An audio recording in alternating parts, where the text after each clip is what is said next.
너희는 기도할 때에 외식하는 자와 같이 하지 말라. 그들은 사람에게 보이려고 회당과 큰 거리 어귀에 서서 기도하기를 좋아하느니라. 내가 진실로 너에게 이르노니 그들은 자기 상을 이미 받았느니라. 너는 기도할 때에 네 골방에 들어가 문을 닫고 은밀한 중에 계신 내 아버지께 기도하라. 은밀한 중에 보시는 내 아버지께서 갚으시리라. 또 기도할 때에 이방인과 같이 중언부언하지 말라. 그들은 말을 많이 하여야 들으실 줄 생각하느니라. 그러므로 그들을 본받지 말라. 구하기 전에 너희에게 있어야 할 것을 하나님 너희 아버지께서 아시느니라. 아멘. 여러분들은 혹시 기도에 대해서 실망해 보신 적이 없으신지 모르겠습니다. 저는 기도에 대해서 실망한 적이 종종 있었습니다. 목회를 하면서 기도에 대해서 참 많이 강조를 해왔고, 어렸을 때부터 무던히도 노력하면서 기도의 시간을 이렇게 지키려고 해왔던 저인데도 기도에 대해서 실망한 적이 많이 있었습니다. 믿음이 어렸을 때에는 왜 이렇게 하나님께서 응답을 안 하시지? 라는 것 때문에 실망을 자주 하였었습니다. 그러나 저의 믿음이 자라가면서 그 가운데에서도 하나님의 선하신 뜻이 있음을 더욱 믿게 되면서 응답되지 않거나 아니면 기도의 응답을 오래 기다려야 되는 상황 속에서도 힘들기는 해도 그렇게 많이 실망하게 되지는 않게 되었습니다. 그러면 무엇이 저를 그렇게 많이 힘들게 하였느냐면요, 기도에 대해서 기도를 많이 하신다는 분들의 그 모습 때문이었습니다. 기도를 많이 하시는데 그 인격이 참 실망스러운 경우였습니다. 기도는 많이 하시는데 여전히 욕심으로 가득한 분들을 보게 되는 것입니다. 기도 많이 하시는데 우리 예수님의 교회가 어떻게 되든지 간에 상관하지 아니하고 그저 이기적으로 자기만 생각하는 그런 모습을 보게 될 때에 기도가 이게 과연 무슨 소용이 있나라는 생각이 드는 것입니다.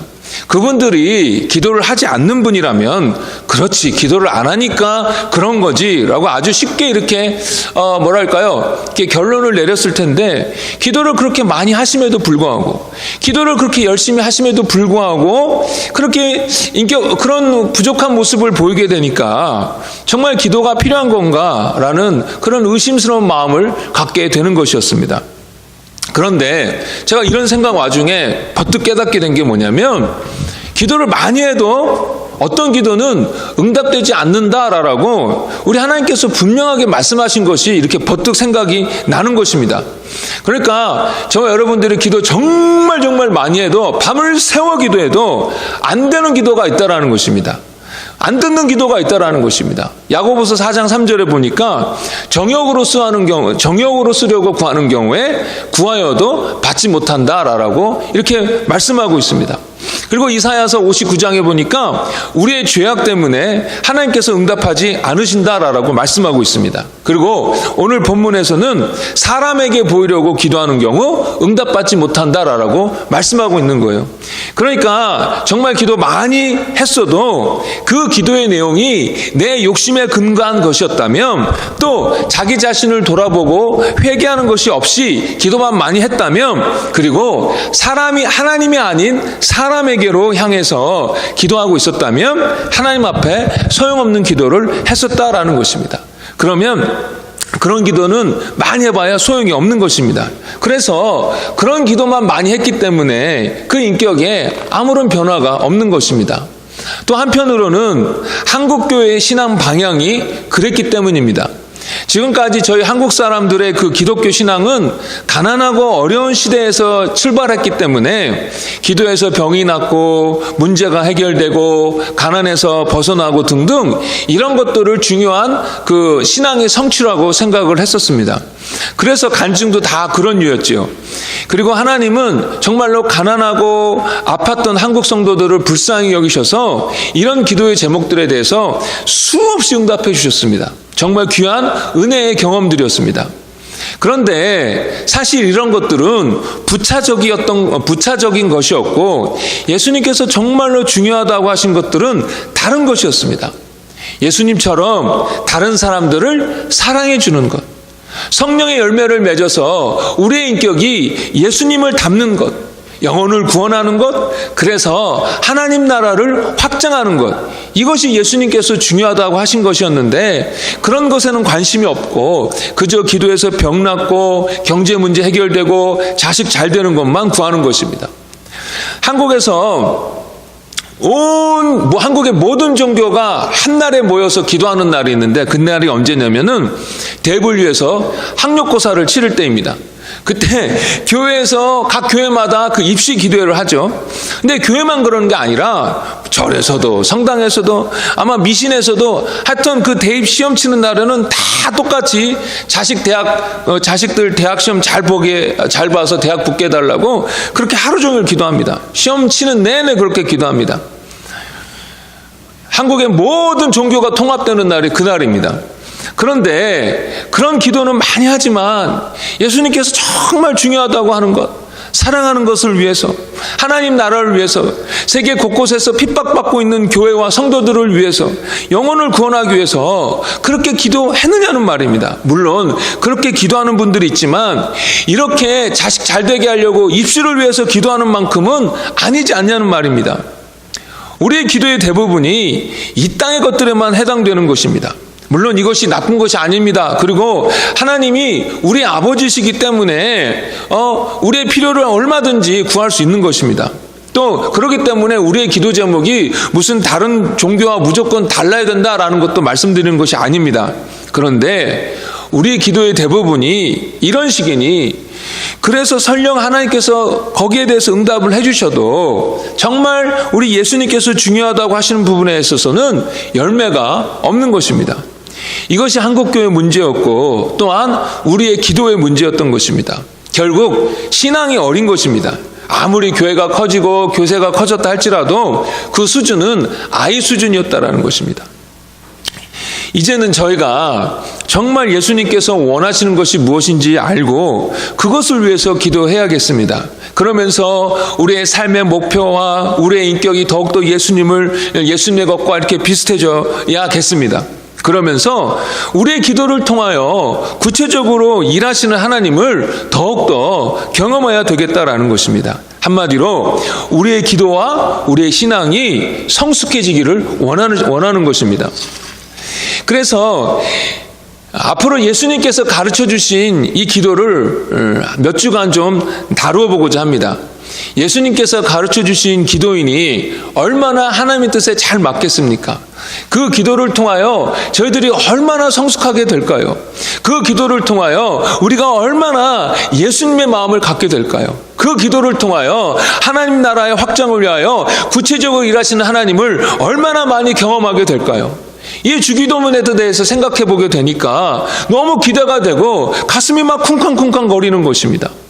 그러니 앞으로 예수님께서 가르쳐 주신 기도에 대해서 함께 나눌 때에 그 기도가 나의 기도가 되게 하여 주옵소서, 그 기도가 나의 삶이 되게 하여 주옵소서 라는 그런 간절한 마음으로 우리 말씀을 들으시길 간절히 바랍니다. 네, 아멘 해주셔야죠. 아멘. 네. 오늘은 예수님께서 가르쳐 주셨던 기도의 내용을 다루기에 앞서서 기도의 기본적인 원칙에 대해서 함께 나누고자 합니다. 오늘 저희들이 다루고자 하는 본문은 산상수훈이라는 예수님의 설교 중에 나온 본문입니다.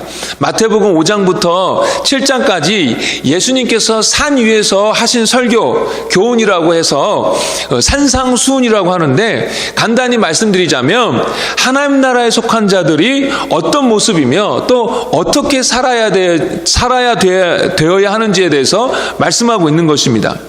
그 중에 예수님께서 너희들은 외식하는 자들처럼 그렇게 하지 말아라 라고 말씀하시면서 구제, 기도, 금식에 대해서 적용하시면서 이렇게 알려주시는데, 오늘 본문은 기도에 관한 것입니다. 오늘은 이 예수님께서 주시는 말씀을 통해서 저희들이 좀 몇 가지 기본적인 기도의 원칙을 볼 수가 있는데요, 그것에 대해서 나눠보도록 하겠습니다. 첫 번째로, 기도는 하나님께 드리는 것이다. 뭐 당연한 말을 하고 그래 라고 하실지 모르겠지만, 오늘 본문에 나타나는 외식하는 사람들은 기도의 방향이 하나님이 아니라 사람이었습니다. 이스라엘이 포로로 잡혀갔다가 다시 되돌아온 이후에 우리가 이렇게 망하게 된 것은 하나님 말씀을 잘 지키지 않아서 그런 것이다. 이제 하나님의 말씀을 철두철미하게 지키자라고 하면서 생겨난 그룹이 이 바리새파 사람들입니다. 이들이 처음에 하나님을 찾고 하나님 뜻대로 살려고 하는 그 열심이 너무나도 좋았어요. 그런데 그러한 모습들이 사람들에게 비춰지고 또 사람들은 그러한 모습들을 보면서 존경하게 되고 칭찬하게 된 것입니다. 그러니까 이 바리새인들의 시선이 원래 목적과는 다르게 하나님께로 향하는 것이 아니라 사람에게로 이렇게 바뀌게 된 것입니다. 그래서 사람들에게 칭찬받고 사람들에게 인정받고자 사람들이 보이는 데서 기도하게 되는 것입니다. 그 기도하는 모습을 사람들이 보고 와, 대단하다, 저렇게 하나님을 정말 사랑하고 하나님을 향해서 열심이구나 라고 사람들은 칭찬했어요. 그러나 하나님은 그들의 마음이 하나님께로 향하지 아니하고 사람에게로 있다라고 하면서 그들이 받을 것을 이미 다 받아버렸다라고 예수님께서 말씀하여 주시는 것입니다. 제가 한두 번 말씀드린 것 같은데요. 제가 어렸을 때, 그러니까 아주 어렸을 때도 아니고 청년 때에 제가 했던 행동들이 이렇게 갑자기 생각이 나게 되면 그것이 너무 창피해가지고 아무도 없는데도 불구하고 쥐구멍이라도 이렇게 숨고 싶은 그런 마음이 들 때가 있습니다. 요즘도 종종 그래요. 그런데 저는 어렸을 때부터 믿음 생활에 있어서 참 열심이었습니다. 그래서 하나님을 사랑하고 섬기는 데 있어서 또 하나님으로부터 사랑을 받는 데 있어서도 제가 항상 1등이 되고 싶었어요. 그런데 그럼 비교하는 것도 참 유치한 건데 아무튼 그러면 그런 평가는 하나님으로부터 받아야 되는 건데 그러면서도 다른 사람에게 진광이 믿음 좋다, 기도 많이 한다, 영적이다, 뭔가 하나님의 특별한 은혜를 사람이구나 라는 평가를 듣고 싶은 것입니다. 한마디로 내 또래에 비해서 또 다른 사람에 비해서 내가 영적으로 얼마나 우월한지 다른 사람들 앞에서 저 자신을 이렇게 증명해 보이고 싶은 것입니다. 물론 겉으로는 한 번도 그런 얘기를 하지 않았지만 제 마음이 그런 마음이었던 거예요. 그래서 오늘 예수님께서 지적하신 대로 사람들이 보이게 그렇게 기도한 적이 종종 있는 것입니다. 대학교 때 학교 채플에서 기도를 하는데 다른 사람보다 오래 기도하는 것입니다. 물론 기도가 오래돼서 오래 기도한 적도 있었지만 내가 하나님을 향해서 얼마나 열심인가, 내가 얼마나 영적인가를 다른 사람들에게 보여주고 싶은 마음에 그렇게 오래 기도한 적도 있었습니다. 그러니까 그렇게 실컷 기도한 것 하나님을 의식하지 아니하고 다른 사람을 의식하면서 기도했던 것입니다. 그런데 요즘에 뜬금없이 그런 생각이 나는 거예요. 그때 생각이. 그래서 너무 부끄러워서 막 그런 거예요. 근데 저는 저의 그런 외식적인 모습의 그 경험이 있었기 때문에 오늘 예수님께서 안 된다고 하시는 이 외식하는 사람들의 심리에 대해서 제가 너무 잘 알고 있습니다. 한국교회는 미국이건 한국이건 미국이건 간에 새벽 기도를 하지 않습니까? 근데 그 좋은 새벽 기도도 잘못되어 가지고 사람들에게 인정받고자 하는 장소로 이렇게 바뀌어 버리는 경우도 종종 있습니다. 목사님들도 마찬가지입니다. 우리 목사님 정말 기도 많이 하시네 라는 소리를 들으려고 그것 때문에 억지로 교회 맨 앞자리에 앉아가지고 그냥 이렇게 앉아 있는 것입니다. 사람 의식하는 것이죠. 또 성도들도 마찬가지예요. 오래 기도하는데 우리 목사님께 인정받으려고 우리 집사님, 우리 아무개 성도님 그렇게 기도를 열심히 하시네요 라는 인정을, 그 소리를 한번 듣고 싶어서 그냥 그렇게 버티고 기도하는 것입니다. 사람 의식하는 거죠. 그런데요, 성도들 중에서 그냥 대충 신앙생활 하시는 분들은 이런 경우가 거의 없습니다. 특별히 좀 열심히 하겠다고 하시는 분들이 이런 잘못에 빠지기가 쉬운 거예요. 하나님을 향하여 열심히 있었는데 그러다가 사람들한테 칭찬을 좀 받게 되면 그 순간에 점점점 사람들에게로 그 초점이 바뀌게 되는 거예요. 그래서 아이큐 아무개 집사님 참 기도를 많이 하시네, 우리 아무개 성도님 영적으로 정말 대단해 라는 이야기를 듣게 되면 그 순간부터 하나님이 아니라 다른 사람들에게 초점을 맞추고 다른 사람들을 더 의식하게 된다라는 것입니다. 근데 사실 이것이 기도뿐만이 아니라 신앙생활의 모든 영역 속에서도 다 마찬가지입니다. 조금 전에도 말씀드렸다시피 믿음 생활에 있어서 게으른 사람들이 이런 외식의 덫에 걸리는 것이 아닙니다. 보통 그런 경우는 적습니다. 좀 열심히 있다라고 하시는 분들이 이 외식의 덫에 걸리기가 쉬운 것입니다. 그러니 기도할 때라든지 혹시 여러분들이 금식하고 구제한다 할지라든지 아니면 헌금을 한다 할지라든지 등등 모든 영역 속에서 신앙생활의 모든 영역 속에서 이것이 하나님께로냐 아니면 사람에게로냐 늘 정직하게 살펴보셔야 합니다. 늘 점검하셔야 합니다. 기도는 하나님께 하는 것입니다. 두 번째로 여러분 꼭 기억하셔야 되는 거 있는데 우리의 기도를 들으시는 하나님은 인격체이시다. 인격적인 분이시다라는 것입니다. 예수님 당시에 하나님께 기도를 드리는 사람들 중에 이방인들이 자기네들의 우상에게 기도하는 것처럼 그렇게 기도하는 사람들이 있었습니다. 이방인들은 우상 숭배를 함에 있어서 지성이면 감천이라고 기도를 많이 하면 그 정성이 그 신을 감동하게 해서 그 신이 자기네들의 기도에 응답해 줄 것이라고 생각해서 그 지성을 드리는 거예요. 정성을 드려야 되는 거예요. 그게 뭡니까? 기도를 오랫동안 하는 것입니다. 그래서 그렇게 기도를 오랫동안 하면서 정성을 보여야 드려야 되는데 할 말도 없고 하니까 계속해서 같은 말을 반복해서 아무 생각 없이 하는데 이것이 예수님께서 말씀하시는 중언부언입니다. 구약에서 한 예가 나오는데요. 엘리야가 바알 선지자 450명과 갈멜산에서 대결하게 되었습니다. 엘리야가 이렇게 얘기하죠. 바알이 진짜 신이면 여기다가 제단을 쌓고 바알이 직접 여기에다가 불을 붙여 응답하게 해라 라고 이렇게 도전을 합니다. 그러니까 제단을 쌓고 바알 제사장들이 이른 아침부터 정오까지 바알이여 우리에게 응답하소서, 바알이여 우리에게 응답하소서 계속해서 그 소리를 외치면서 기도를 하는 것입니다. 그러니까 그것도 안 되니까 나중에는 어떻게 합니까? 창과 칼로 자기 몸을 막 상하면서 그러면서 이렇게 정성을 보이는 거죠. 희생을 보이면서 응답해달라고 하는 것입니다. 응답이 안 됐죠. 그런 거기에 비해 엘리야는 제단을 쌓고 아예 누구 말도 못하게 거기다가 물을 갖다가 엄청 부어놓습니다. 그러고 나서 이렇게 기도합니다. 아브라함과 이삭과 이스라엘의 하나님 여호와여, 주께서 이스라엘 중에서 하나님이신 것과 내가 주의 종인 것과 내가 주의 말씀대로 이 모든 일을 행하는 것을 오늘 알게 하옵소서. 여호와여 내게 응답하소서. 내게 응답하소서. 이 백성에게 주 여호와는 하나님이신 것과 주는 그들의 마음을 돌이키심을 알게 하옵소서. 이렇게 기도를 하자마자 하늘에서 불이 내려 엘리야가 쌓은 제단을 다 태워버렸습니다. 이 엘리야의 기도 얼마나 될까요? 한 15초 될까요?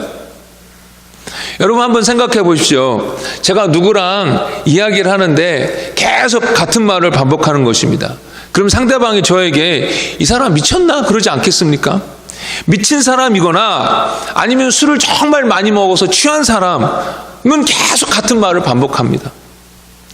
제가 또 누구랑 이야기를 하는데 아무 생각 없이 말합니다. 늘 했던 그 말, 형식적인 말만 계속 기계적으로 합니다. 그러면 그 상대방이 기분 나빠하지 않겠습니까? 이 사람이 나랑 이야기를 한다고 해놓고서는 그냥 아무 생각이 없네? 인격 대 인격의 그런 교제가 될 수가 없는 것입니다. 이런 식으로 그냥 계속 기계적으로 같은 말만 하게 되면. 그런데 이런 식의 기도를 우리가 그동안 하나님께 얼마나 많이 했는지요. 돌이켜보면 너무 부끄럽고 죄송한 거예요. 그런데 왜 그렇게 했습니까? 왜 그렇습니까? 하나님이 인격체이시라는 것, 인격적인 분이라는 것을 전혀 생각하지 않았기 때문입니다. 인격체이신 하나님께서 당신의 형상으로 저와 여러분들을, 우리들을 창조하셨습니다. 그래서 저희들이 인격체가 된 것입니다. 하나님은 우리 인격체의 근원 되십니다. 그런데 그분께 우상에게 기도하듯 그렇게 기도해 온 것입니다. 하나님은 인격체이십니다. 제가 몇 번 이 사실을 최근에 많이 말씀드렸는데요. 이 사실을 알고 기도하고 찬양하고 예배하는 것과 그것에 대해서 무감각한 채로 기도한 것과는 하늘과 땅 차이입니다. 하나님을 하나님으로 예배하느냐, 하나님을 한낱 우상으로 예배하느냐의 차이입니다. 정말입니다. 하나님은 인격체이십니다. 우리가 찬양하면요, 그것을 기뻐하십니다. 우리가 하나님의 말씀대로 순종하면 그것 때문에 하나님은 정말 감동하십니다. 우리가 기도하면요, 하나님은 정말 그것을 귀담아 들으십니다. 우리가 슬퍼하면요, 같이 아파하십니다. 우리가 범죄하면 하나님은 속상해 하십니다. 우리가 죄 가운데서 고집을 피우면 하나님은 분노하십니다. 여러분, 하나님은 인격적인 분이십니다. 여러분, 이것을 꼭 기억하십시오. 마지막 한 가지 더 원칙을 나누기 전에 오늘 예수님께서 하신 말씀에 대해서 오해가 있을 것 같아서 몇 가지 정리하고 넘어가고자 하는데요. 첫 번째로, 하나님이 우리의 구할 것, 필요한 것을 미리 다 아신다고 하니까 그러면 기도할 필요가 없는가? 입니다. 아닙니다. 그래도 계속 기도해야 합니다. 아니, 기도하지 않을 것 같으면 주기도문을 지금 예수님께서 왜 알려주십니까? 기도하라고 알려주시는 것 아니겠습니까? 성경을 보면요, 하나님께서는 당신이 다 하실 것이라고 말씀하시고 나서는 그래도 너희들이 기도해야 된다라고 말씀하셨어요. 성경은 수없이 구하고 찾으라, 기도하라 라고 말씀하고 계십니다. 그러니 우리가 필요를 느낄 때에 하나님께 나아가, 하나님 아버지, 이것이 필요합니다. 하나님 아버지, 이것 좀 도와주세요 라고 기도해야 합니다. 두 번째로, 반복해서 기도하는 것이 잘못인가? 이것도 그렇지 않습니다. 예수님도 겟세마네 동산에서 3번 반복해서 기도하셨고, 사도 바울도 자기 육체의 가시를 없애달라고 반복해서 기도했습니다. 반복이 문제가 아니라 마음이 안 담겨 있는 것이, 생각이 없는 것이 문제인 것입니다. 반복하게 되는 것은 그만큼 간절하다라는 표시입니다. 저는 저녁마다 저희 교회를 위해서 기도하는데, 하나님, 오직 은혜로 교회가 사람들로 하여금 하나님을 사랑하는 성령 충만한 예수님의 제자로 삼아서 하나님께 영광 돌리는 교회가 되게 해주세요 라고 밤마다 기도합니다. 그런데 제 밤마다 하는 이 기도가 이방인의 기도와 다른 것은 매번 기도할 때마다 간절함을 갖고 기도하기 때문에 그렇습니다. 새벽 골방 기도 시작할 때마다 매번 저희 기도는 거의 비슷합니다. 그러나 저의 기도가 이방인의 기도와 다른 것은 매번 같은 기도를 한다 할지라도 마음에 그 간절함이 있기 때문입니다. 그러니 반복이 문제가 아니라 생각 없이, 마음 없이 기계적으로 하는 것이 문제입니다. 세 번째로, 길게 기도하는 것이 잘못인가? 이것도 아닙니다. 예수님도 밤새 기도하신 적이 있고, 불의한 재판관에 비유해서 끈질기게 매달리면서 포기하지 않았던 그 과부의 이야기를 드시면서 계속해서 포기하지 말고 기도하라 라고 가르쳐 주십니다. 그러면 이방인들이 지성이면 감천이다 라는 식으로 신들에게 정성을 보이려고 오래 기도하는 것과 예수님께서 친히 오래 기도하신 것, 또 성도들에게도 포기하지 말고 끈질기게 계속해서 기도하라고 하신 것과는 어떤 차이가 있을까요? 여러분 잘 들으세요. 먼저 우리는 하나님께 무슨 정성을 보일 필요가 없습니다. 왜냐하면 하나님은 우리 아버지이시기 때문입니다. 이미 하나님은 저희들을 향하여 무한한 사랑으로 충만하신 분이십니다. 그런데 그럼에도 불구하고 하나님께서는 저희들의 기도가 점점 늘어가고 길어지고 깊어지기를 원하시는데, 그것은 기도가 그저 하나님께 우리의 필요를 말씀드리는 그런 사무적인 시간이 아니라 그 기도의 시간이 하나님과 친밀한 교제를 이루는 시간이요, 하나님의 뜻으로 채워지는 시간이기 때문에 그렇습니다. 또한 신앙생활 하다 보면 성경에도 나와 있지만 일정 시간, 일정 기간을 기도를 해야, 어떤 수준을 넘어서야 하나님께서 응답해 주시는 경우가 있습니다. 예를 들면 나하만 장군은 요단강에서 목욕을 하는데 7번 목욕을 하라고 그랬어요. 그런데 6번까지는 아무 변화가 없었어요. 7번이 되니까 피부가 어린아이 피부처럼 바뀌었습니다. 여리고성이 무너질 때도 7일을 돌아야 되는데 매일 하루씩 돌고 마지막 7째 날에는 7바퀴를 돌아야 됐습니다. 그런데 하루 돌 때마다 여리고성이 7분의 1씩 무너진 것이 아니라 마지막 7째 날에 7째 바퀴를 돌고 났을 때에 그때 여리고성이 무너졌던 것입니다. 이렇듯 하나님께서 정하신 어떤 기준을 통과하는 기도의 시간이, 하나님 앞에 간절히 매달리는 시간이 필요한 것을 보게 됩니다. 그런데 그것은 하나님을 향하여 무슨 정성을 채우라 라는 의미가 아니라 훈련입니다. 그 기도의 시간을 통하여 나를 하나님께서 준비시켜 주시는 것입니다. 하나님께서 그 기도에 대하여 응답하실 그 기도에 대해 응답하실 그 복, 그 응답을 감당할 그릇으로 저와 여러분들을 준비시켜 주시는 것입니다. 그러니 오늘 이 예수님의 말씀에 대해서 오해가 없으시길 바랍니다. 여러분 설교 듣다 보면요, 이 오랫동안 하나님 앞에 간절히 매달려 기도하는 거에 대해서 살짝 냉소적으로 말씀하시는 목사님들이 있습니다. 하나님이 사랑의 하나님인데 이 기준 못 따라들으면 안 주고 이 기준 되면 주고 그게 무슨 사랑의 하나님이냐라고 말씀하시면서 일정 기간 특정하게 이렇게 작정하고 하나님 앞에 간절히 매달려 기도하는 것을 우습게 말씀하는 목사님들이 있는데 그거 잘못한 거예요. 물론 우리가 다 못해도 하나님께서 여전히 사랑하시고 여전히 채워주시고 여전히 돌봐주시지만 하나님께서 저와 여러분들을 훈련시키실 때 하나님께서 앞으로 주실 사역이나 하나님께서 앞으로 주실 그런 은혜들을 감당하도록 준비시키실 때는 너 이거 반드시 해내야 돼 라고 기어이 저희들을 그렇게 몰고 가실 때가 있다는 것입니다. 근데 그걸 모르고 그냥 하나님의 사랑의 하나님인데 꼭 그래야 된다고 주시나? 이건 잘못하는 거예요. 여러분, 그래서 이 부분에 있어서 혼돈이 없으시길 바랍니다. 그리고 기도 열심히 많이 해서 기도 응답받았다라고 이야기했을 때 이런 목사님들의 류는 뭐냐면 무슨 이방신에게 무슨 정성을 들여가지고 내 공로 때문에 하나님께서 마치 응답하시는 거냐? 그거 잘못된 거다라고 얘기하는데요. 그것도 오해입니다. 하나님 앞에 정성 들여 내 공로 때문에 응답받는 것이 아니라 말씀드렸다시피 하나님께서 일정 기간의 그런 수준을 통계하시면서 훈련시키고자 하는 것입니다. 그러니 이런 부분에 있어서 꼭 혼돈하지 말고 오해 없으시길 바랍니다.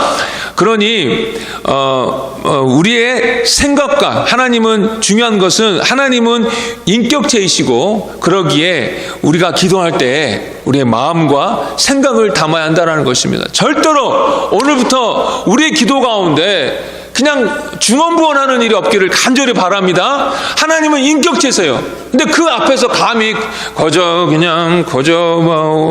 이런 식으로 그렇게 기도하지 말라라는 것입니다.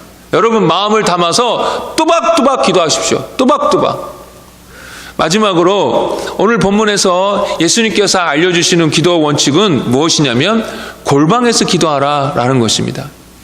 이 골방이라는 것은 아무에게도 무조건 그냥 골방에 정말 물론 클로짓 안이나 아니면 혼자만의 방으로 들어가라 라는 말이 아니라 물론 그런 방이 있으면 좋겠지만 그러게 아니라 아무에게도 방해받지 아니하고 오로지 하나님께로만 집중할 수 있는 그런 장소를 의미하는 것입니다.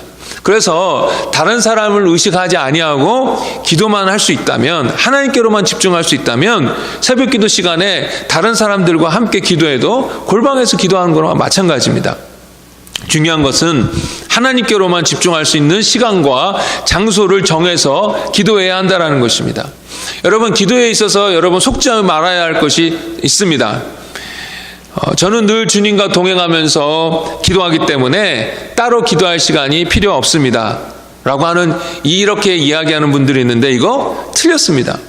여러분 그렇다고 한다면 늘 성령으로 충만하고 늘 하나님과 가깝게 동행하셨던 예수님은 제 기도가 필요 없는 분이었습니다. 그러나 오히려 그렇게 하루 종일 바쁘게 사역하셨음에도 불구하고 그 늦은 밤 기도하셨거나 밤새 기도하셨거나 새벽 일찍 일어나 기도하셨습니다.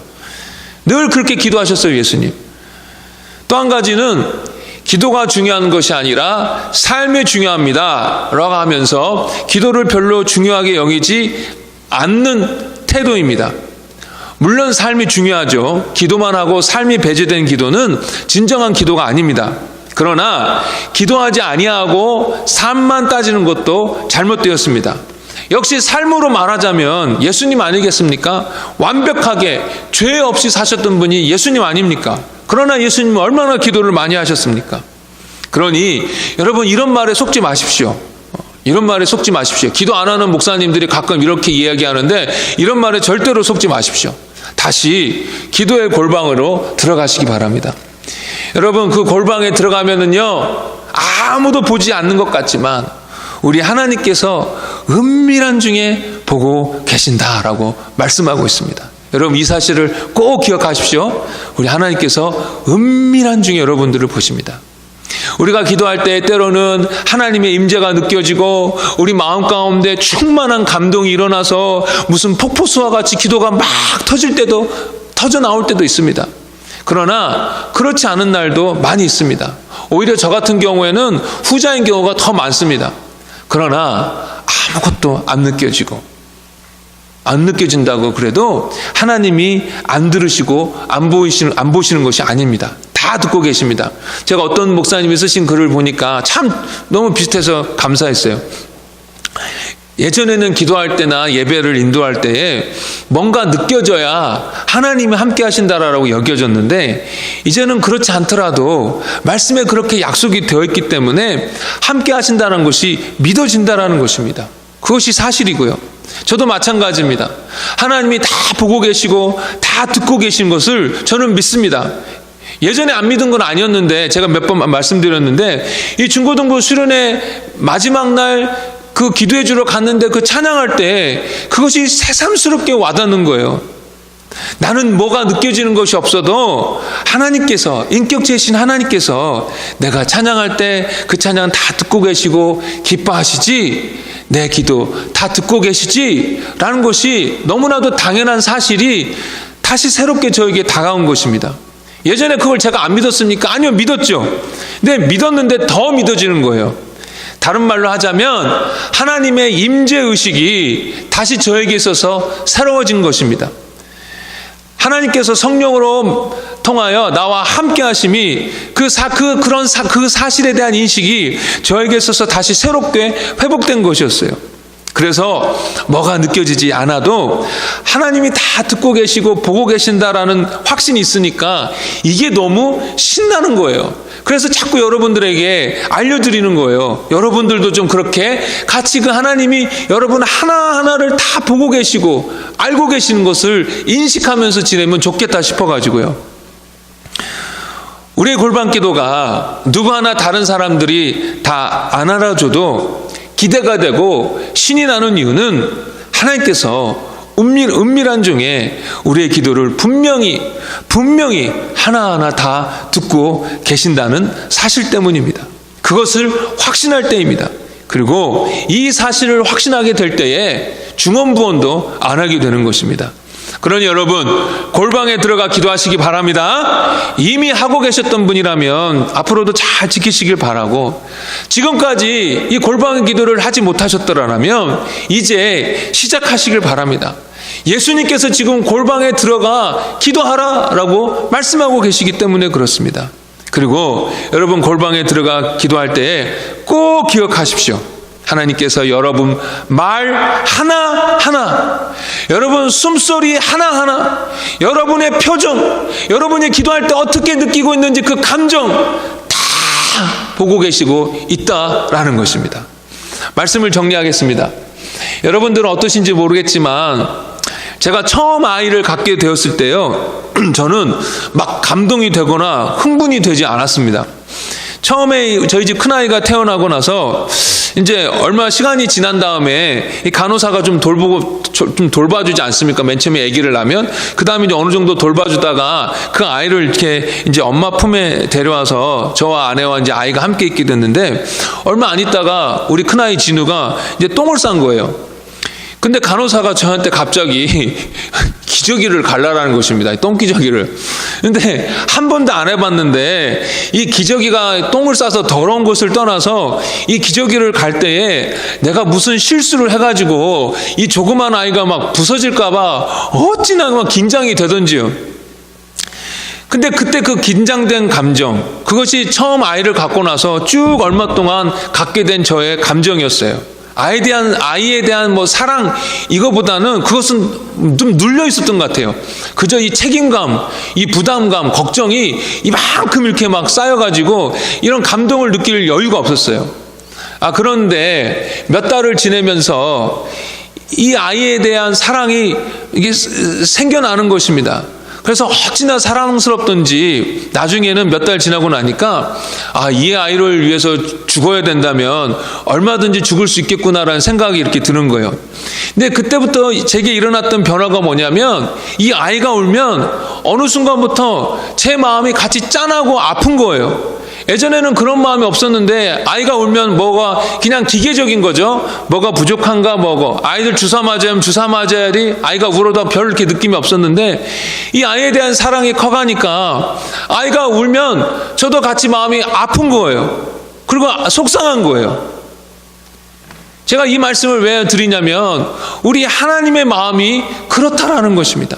아까도 말씀드렸지만 은밀한 중에 우리를 보시는 하나님은 인격적인 하나님이십니다. 우리가 아플 때 하나님 정말 아파하십니다. 왜요?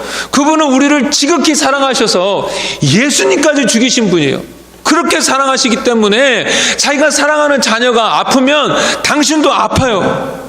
우리가 말씀드릴 때 우리 하나님은 하나하나도 다 놓치지 아니하고 우리 표정 다 놓치지 아니하고 우리의 한숨 다 놓치지 아니하고 다 듣고 다 보고 계십니다. 왜요? 우리 하나님 우리의 머리카락도 다 세심받는다라고 말씀하고 있습니다. 계속해서 우리에 대한 지극정성의 관심을 갖고 계신다라는 것입니다. 한순간도 떠나는 법이 없습니다. 때로는 우리의 기도에 대해서 응답이 늦을 수도 있습니다.